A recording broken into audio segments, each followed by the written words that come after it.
नमस्कार, मी डॉक्टर अनिल चिट्टे, चिट्टे हॉस्पिटल गायनॅकॉलॉजिस्ट, भोसरी, पुणे. जेव्हा तुम्ही डॉक्टरांकडे जाता, जेव्हा डॉक्टर तुम्हाला सांगतात कॉंग्रॅच्युलेशन्स, अभिनंदन, तुम्ही प्रेग्नंट आहात, जेव्हा त्या चमत्कारी 2 लाईन्स ते प्रेगा न्यूजवरती जेव्हा दिसतात आणि तुम्हाला सांगितलं जातं, तर ते जे फिलिंग आहे कोणी कोणाला सांगू शकत नाही. त्याचं फिलिंग ते फक्त अनुभवता येतं. आणि जेव्हा म्हणजेच काय याचा अर्थ, प्रेग्नन्सी राहिली. जेव्हा प्रेग्नन्सी राहते त्याच्यासोबत तुमची जिम्मेदारी पण तयार होते. प्रेग्नन्सीमध्ये काय काळजी घ्यायची, काय नाही घ्यायची, काय खायचं, काय नाही खायचं, ह्या सगळ्या गोष्टी आज आपण डिस्कस करणार आहे. म्हणजेच प्रेग्नन्सीचे पहिले 3 महिने याच्याबद्दल आपण डिस्कस करणार आहे. जसं की तुम्हाला माहिती आहे, प्रेग्नन्सीमध्ये असे 3 महिन्याचे असे 3 टप्पे असतात. आणि त्यातला जो पहिला भाग आहे म्हणजे पहिले 3 महिने, त्याच्याबद्दल आज आपण चर्चा करणार आहे. प्रेग्नन्सी पहिले 3 महिने याला जनरली बरेच जण असं म्हटलं जातं की खूप रिस्की असतात. आणि मी म्हणेल की याचं उत्तर होही आहे आणि नाही. आता रिस्की आहेत म्हणजे काय, बऱ्याच जणांची काही अनकंट्रोल्ड शरीराची परिस्थिती, जसं की एखाद्याला शुगर असणे, एखाद्याला BP असणे, किंवा एखाद्याला थायरॉईड असणे, किंवा एखादी कोणती औषधाची ट्रीटमेंट वगैरे चालू आहे. ह्या ज्या गोष्टी असतात ह्या सगळ्या गोष्टी नॉर्मलमध्ये आणल्या पाहिजे जेव्हा केव्हा प्रेग्नन्सी राहिलेली असते. आणि ह्या जर कंट्रोलमध्ये आणल्या नाहीत तर बऱ्याच जणांमध्ये काय होतं, गर्भामध्ये दोष निर्माण होतात आणि काही केसेसमध्ये ॲबॉर्शनसुद्धा होऊ शकते. म्हणून ही औषधं वगैरे डॉक्टरांच्या सल्ल्यानुसार काही चेंज करण्याची गरज असेल तर चेंज करणं गरजेचं आहे. पण असं नसेल तर रुटीनली ही बिलकुल रिस्की नाही. कारण नॅचरली जी प्रेग्नन्सी राहिलेली असते ना, ती खूप स्ट्रॉंग असते. कंप्लीट असं काही बेड रेस्ट वगैरे करण्याची काही गरज नसते. तुम्ही वॉकिंग करू शकता, स्ट्रेचिंग एक्सरसाइज करू शकता, योगा करू शकता, खाण्यापिण्याच्या गोष्टी थोड्याशा आवडीनिवडीनुसार त्याही करू शकता. म्हणजे अगदी खूप आरामदायी असतं. आता आपण पहिल्या 3 महिन्यामध्ये काय करायचं याच्याकडे वळूया. सर्वात आधी काय करावं लागेल, तुम्हाला डॉक्टरांना भेटायचं. डॉक्टर डिटेल चेकअप करतील आणि काही ब्लड टेस्ट सांगतील. त्याच्यानंतर जर सोनोग्राफीची गरज असेल तर सोनोग्राफी सांगतील. आणि याला तो डेटिंग सोनोग्राफी असं म्हणतात. त्याच्यामध्ये काय कळतं की गर्भ किती दिवसाचा राहिला आणि त्याची डिलिव्हरीची डेट वगैरे काय असणार आहे हे सुद्धा सांगता येतं. आणि काही एक रुटीन मेडिकेशन्स वगैरे स्टार्ट केले जातात. आता सर्वसाधारणपणे काय असतं, फोलिक ॲसिड दिलं जातं, ओमेगा 3 फॅटी ॲसिड्स दिले जातात, काही जणांना असे प्रोजेस्ट्रॉनचे हॉर्मोन्स दिले जातात, मल्टीविटॅमिन्स दिले जातात. आता यातलं सर्वात महत्त्वाचं म्हणजे फोलिक ॲसिड. फोलिक ॲसिडमध्ये काय असतं की न्यूरल ट्यूब डिफेक्ट्स ते होऊ नये म्हणून हे फार गरजेचं असतं. किंवा पाठीच्या मणक्याचे आजार, ज्यांच्यामध्ये हे जर कमतरता असेल ना, त्यांच्यामध्ये पाठीच्या मणक्याचे आजारसुद्धा निर्माण होऊ शकतात. आता आपण प्रेग्नन्सीमधल्या काही जणांच्या सवयी असतात त्याच्याबद्दल बोलूया. स्मोकिंग म्हणा, अल्कोहोल सेवन म्हणा, ह्या दोन्ही गोष्टी ॲब्सोल्युटली बिलकुल चालणार नाहीत. आता अल्कोहोलचं तर कितीही मात्रा जरी असेल सेवनाची, कमी जरी असेल तर ती हानिकारकच असते. आणि त्याला एक असं टर्मिनॉलॉजी असते, फिटल अल्कोहोल सिंड्रोम म्हणून.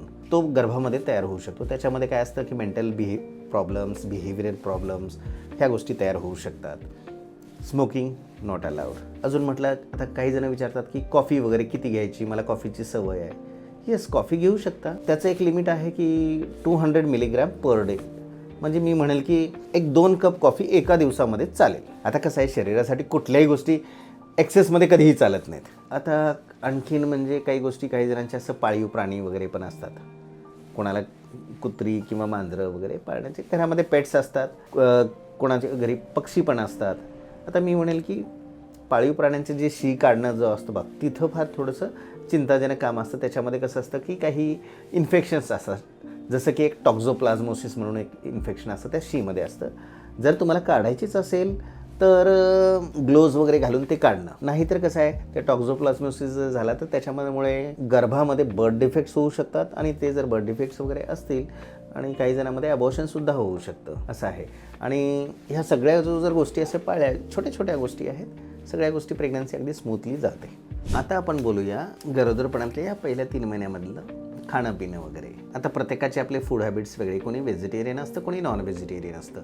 आता व्हेजिटेरियनमध्ये तुम्ही सर्व काही फ्रूट्स खाऊ शकता, व्हेजिटेबल्स खाऊ शकता. फक्त फ्रूट्समध्ये पपई आणि पायनॅपल्स असा टाळलेलं बरं. आणि नॉनव्हेजमध्ये तुम्ही अंडी, चिकन, मटण, फिश या सर्व गोष्टी घेऊ शकता. पण महत्त्वाचा भाग काय आहे की ते व्यवस्थित धुवायचे आणि it should be well cooked. म्हणजे बॉईल जे करणं आहे ते प्रॉपर केलं पाहिजे. नाहीतर कच्चं शिजवलेलं जे असतं ना, कमी शिजवलेलं, त्याच्यामधनं काही काही इन्फेक्शन असतात. साल्मोनेला असं एक इन्फेक्शन असतं, लिस्टेरियोसिस, हे होऊ शकतात आणि ते गर्भाला नक्कीच कुठलंही इन्फेक्शन हानिकारकच असतं. आता आपण जाऊया गरोदरपणामध्ये शारीरिक काय काय त्रास होतो. सर्वात महत्त्वाचं सगळ्यांचं उलटी, मळमळ होणे, काहीही जेवावंसं न वाटणे, बऱ्याच जणाला अगदी फोडणीचा वास येत असतो, किचनमध्ये कामही करता येत नाही, अशा गोष्टी असतात. आता काही जणांना या गोष्टी सकाळी होतात, त्याला मॉर्निंग सिकनेस म्हटलं जातं. आता याच गोष्टी कसं काही जणांना संध्याकाळी होतात, त्याला इव्हिनिंग सिकनेसही म्हटलं जातं. आणि असे काही लेडीज असतात त्यांना होतंसुद्धा नाही. म्हणजे प्रत्येकाचा पॅरामीटर हा वेगळा.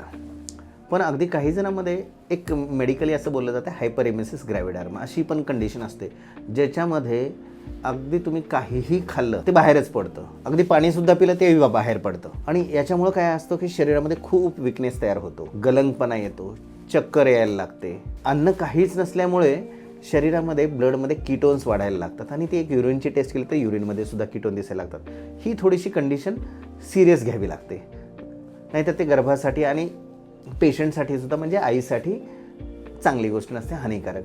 त्याला फक्त ॲडमिट करूनच ही ट्रीटमेंट करावी लागते. त्याच्यामध्ये काय IV फ्लुइड्स द्यावे लागतात, अँटॅसिड्स द्यावे लागतं, ते जे कीटोन्स वगैरे वाढलेले असतात ते रिव्हर्स करावं लागतं आणि मळमळपणा कमी व्हावा. आणि ते रुटीनली घरी जसं जेवण करतात तसं एकदाचं जेवण करायला लागले, चपाती, भाजी, डाळ, भात वगैरे असं खायला लागले ऑन मेडिकेशन्स, तर तेव्हा त्यांना ते डिस्चार्ज केलं जातं. अशा या काही जेवणाबद्दलच्या गोष्टी आहेत. जसं की आत्ताच आपण बघितलं उलटी वगैरे होणं, याचा सिरियसवाला प्रकार जो हायपरेमेसिस ग्रॅव्हिडार्म.